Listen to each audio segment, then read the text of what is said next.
Hai guys, kembali lagi di channel Mama Ina. Masih seputar perfilman dan cerita kali ini diambil dari film Oh My General Love Across Time dari China yang mengisahkan seorang gadis cantik mencintai kakak sepupunya yang seorang jenderal hebat yang ternyata dia adalah seorang wanita. Dan sebelum kita bahas keseruan kisah lanjutannya, jangan lupa like, subscribe channel ini agar tidak ketinggalan video-video seru lainnya. Oke guys, kisah dimulai dari seorang wanita cantik dari dinasti Song bernama Liu Xiying. Dia meminum racun karena pria yang dicintainya ternyata seorang pria. Di saat Xiying meminum racun, Azhao datang dan memeluk Xiying. Azhao menyuruh Xiying agar bertahan dan ingin membawa Xiying pulang ke istana agar bisa diobati oleh tabib istana. Tapi Xiying menolak. Dia hanya ingin agar kelak di kehidupan selanjutnya Azhao menjadi seorang pria dan mau menikahinya. Dan di saat Xiying membuka matanya, dia merasa aneh dan bingung. Dia tidak tahu di mana dia berada. Di saat dia sedang bingung, tiba-tiba ada pintu terbuka dan Xiying masuk dan ternyata di dalam sana banyak orang yang sedang ingin melelang barang antik sebuah gelas emas dari dinasti Xia Barat. Xiying pun aneh melihat gelas emas yang dilelang, karena itu gelas yang dia pakai buat meminum racun. Saat dia terheran dan semua orang mulai melelang saling tawar-menawar, tiba-tiba pintu terbuka dalam kegelapan, masuk seorang pria membawa durian dan memanggil Ye Zhao dan mengancam Ye Zhao menyuruhnya keluar dengan candaan sebagai teman dekat. Xiying pun melihat pangeran Xia Barat dalam teman Ye Zhao. Xiying memanggilnya Yinio, yang ternyata bukan hanya wajahnya yang mirip, namanya juga sama, Yinio. Yinio pun menoleh dan mengagumi kecantikannya. Xiying pun marah dan berkata, setelah sampai di alam baka, kamu masih tidak mau melepaskan Azhao. Bingung dengan apa yang diucapkan Xiying.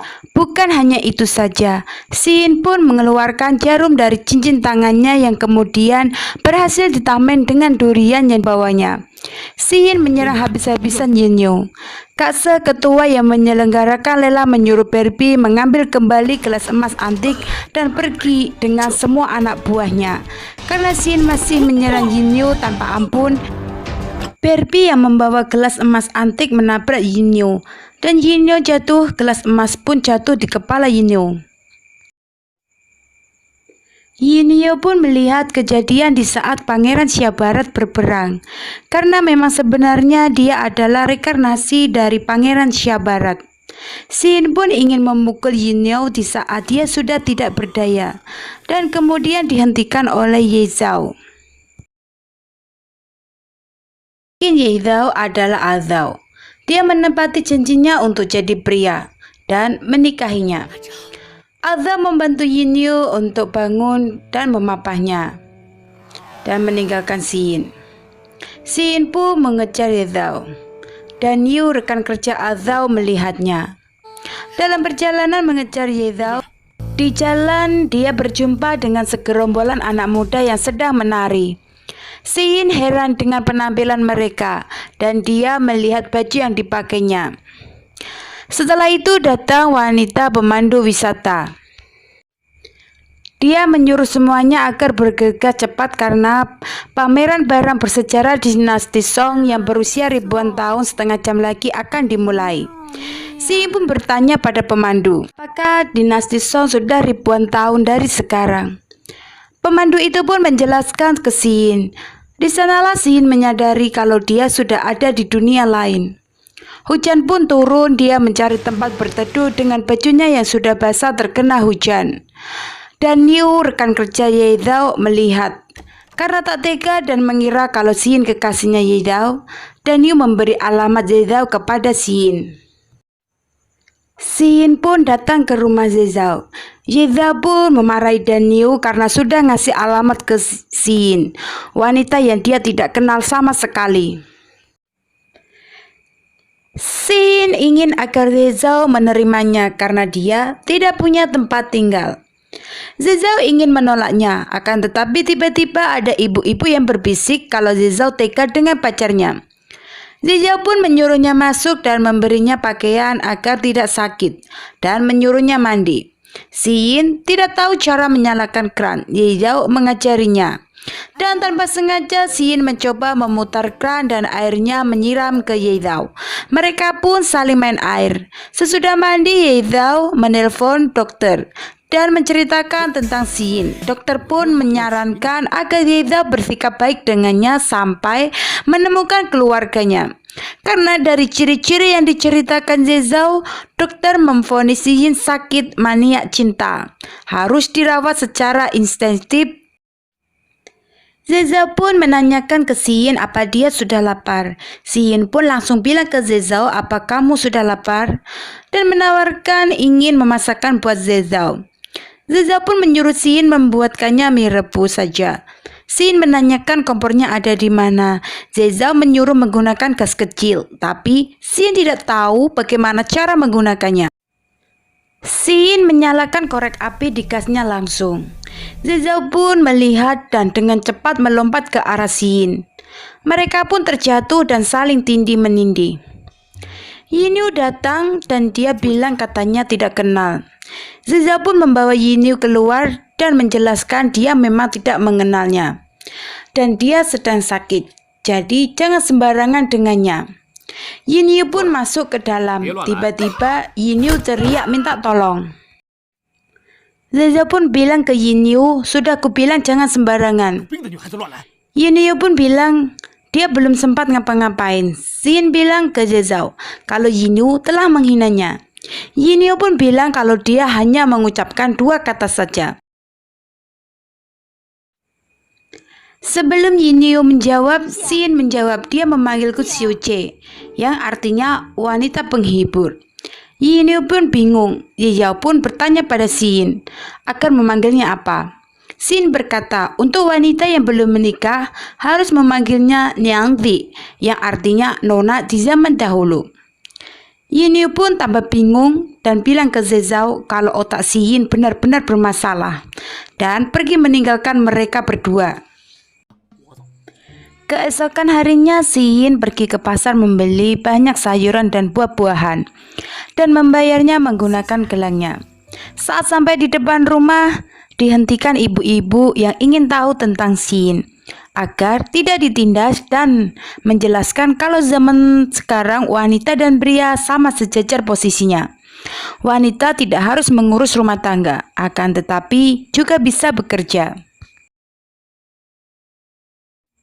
Di saat Yin membuatkan jus untuk Zhao pun menyuruh agar Yin tidak perlu lagi memakai baju pria, karena dia sudah membeli baju wanita secara online. Yin pun menanyakan apakah Zhao suka wanita yang suka menari dan bernyanyi atau bekerja secara terang-terangan. Zhao pun menjawab kalau dia suka wanita yang mempunyai impian dan tujuan hidup.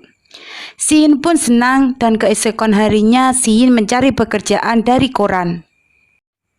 Di saat Yin mencari pekerjaan, ada 2 orang suruhan Kak Se mengganggunya. Kak Se pun pura-pura menolongnya karena sebenarnya sejak kejadian di pelelangan, Kak Se tertarik dengan Yin. Kak Se mengajak Yin minum kopi bareng. Di sana dia melihat Yin membawa koran yang berisi semua lowongan pekerjaan. Kak Se menawarkan pekerjaan kepada Yin. Sementara itu Yinyu memandang rumahnya dan menyuruh asisten rumahnya untuk mencarikan orang dan insinyur agar merenovasi rumahnya seperti Istana Xia Barat, karena dia merasa seperti Pangeran Xia Barat. Yin memainkan kecapi dan menilai alat kecapinya. Di sana banyak yang ingin membeli kecapinya, karena walaupun bukan kecapi yang asli, tapi semua orang tertarik membeli karena kecantikan Yin. Di saat Yinyu datang di tempat barang antik untuk membeli semua barang antik dari Xia Barat, Yinyu melihat Yin sedang dipegang baunya dan dibelai rambutnya. Yin melihat gelas emas yang dicari Zhao. Kak Se meminta Yin untuk ikut di pelelangan di pelabuhan laut sebagai teman wanitanya. Tapi Xin menolaknya karena dia harus pulang untuk menemui calon suaminya. Kak Se pun mencari tahu calon suami Xin, yang ternyata Ye Zhao, seorang biro investigasi khusus. Setelah pulang, Xin mendatangi Ye Zhao yang lagi di depan laptop, sedang mengamati gelas emas. Xin pun memberitahu Ye Zhao kalau dia melihat gelas itu di dalam kotak yang akan dilelangkan di pelabuhan. Zhao pun menghubungi rekannya dan menyuruh Xin agar tidak membocorkannya. Malam pun tiba, Zhao mengepung Kak Se dengan semua anak buahnya dan ingin menangkap Kak Se dengan barang bukti pencurian gelas emas milik negara. Kak Se pun tertawa mengejek. Zhao menyuruh Dan Yu untuk memeriksa semua kotak barang dan tidak ditemukan gelas emas tersebut. Karena memang Kak Se sudah tahu kalau Xin pasti akan bilang ke Zhao tentang gelas emas tersebut. Zhao pun marah dan kecewa sama Xin.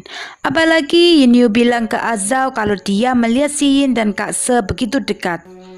Zhao mabuk dan di saat berdiri ada orang yang lewat sambil teleponan, tak disengaja tabrakan. Zhao pun marah dan ingin berkelahi, tapi ditahan Yin Yu. Di saat Xin turun ke bawah, dia melihat Zhao dan menanyakan Zhao kenapa tidak naik. Xin juga menanyakan apa sudah menangkap penjahatnya. Di saat Xin melihat luka di tangannya, dia menanyakan dan menyentuh tangannya Zhao. Zhao pun marah dan menyuruh Xin pergi dari rumahnya. Sampai dia tahu siapa Xin, dia menyuruh Xin tinggal di rumah Yin Yu. Xin pun bertanya, demi siapa kali ini kau mengusirku? Zhao pun menjawab, gelas emas Kak Se adalah sebuah jebakan dan misiku gagal. Xin pun sadar kalau Zhao walaupun tidak mengucapkannya sudah mencurigainya. Xin pun nangis di saat Xin menutup mata.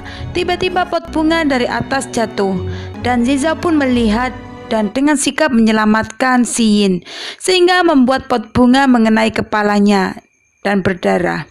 Zhao pun menyuruh Xin pergi karena dia sudah tidak ingin melihatnya lagi. Xin pun lari pergi. Keesokan harinya, Kak Se menemui Xin yang lagi menangis dan dia menyalahkan Zhao karena tidak menghargai pacar sebaik Xin. Kak Se memegang tangan Xin sambil berpura-pura peduli. Xin pun tersenyum dan menyuruh Kak Se agar memanggilnya Xin. Xin pun kembali bekerja dengan Kak Se dan banyak pria hidung belang yang ingin membeli semua barang antik yang dijual Xin.